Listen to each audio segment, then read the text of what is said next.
സംസ്കൃത സർവകലാശാലയിൽ governor VC തർക്കം രൂക്ഷം. ചാൻസലറായ ഗവർണറുടെ ഉത്തരവ് അവഗണിച്ച് VC ഗവർണർ ആവശ്യപ്പെട്ട വിവിധ ഫയലുകളും റിപ്പോർട്ടുകളും VC ലോക് ഭവന് കൈമാറിയിട്ടില്ല. ബിരുദം പാസ്സാകാതെ ബിരുദാനന്തര ബിരുദം നൽകിയതും അധ്യാപക നിയമനവും സംബന്ധിച്ച വിഷയങ്ങളിലാണ് ഗവർണർ റിപ്പോർട്ട് തേടിയത്.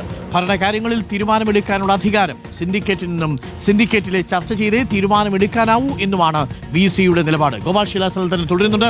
ഗോപാൽ, സംസ്കൃത സർവകലാശാലയുടെ കാര്യത്തിൽ ഗവർണറും VCയും രണ്ട് തട്ടിലാണ് എന്ന് മനസ്സിലാക്കുന്നു. പോരാണോ? അങ്ങനെ വേണമെങ്കിൽ ഈ ഘട്ടത്തിൽ പറയാൻ സാധിക്കും ഡോക്ടർ അരുൺ. കാരണം കുറച്ചധികം നാളുകളായി വിവിധ വിഷയങ്ങളിൽ ലോക് ഭവനും അതുപോലെ തന്നെ VCയും തമ്മിൽ അത്ര ചർച്ചയിലൊന്നുമല്ല പോകുന്നത്. ആദ്യം ഈ 2021 വിജ്ഞാപന പ്രകാരമുള്ള അധ്യാപക നിയമനങ്ങളെ സംബന്ധിച്ച വിഷയത്തിലായിരുന്നു. പിന്നീട് അത് ബിരുദം പാസ്സാകാതെ ബിരുദം അഡ്മിഷൻ നൽകുകയും ഒരു വിദ്യാർത്ഥിക്ക് ആ വിദ്യാർത്ഥിയെ ബിരുദാനന്തര ബിരുദം കിട്ടിയതിൻ്റെ പേരിൽ ബിരുദം പാസ്സാക്കാൻ വേണ്ടി ഒരു വിചിത്രമായ തീരുമാനം സിൻഡിക്കേറ്റ് എടുക്കുകയൊക്കെ ചെയ്തിരുന്നു. ഈ രണ്ട് വിഷയങ്ങളിലും വിവിധ പരാതികൾ ഗവർണർക്ക് പോയിരുന്നു.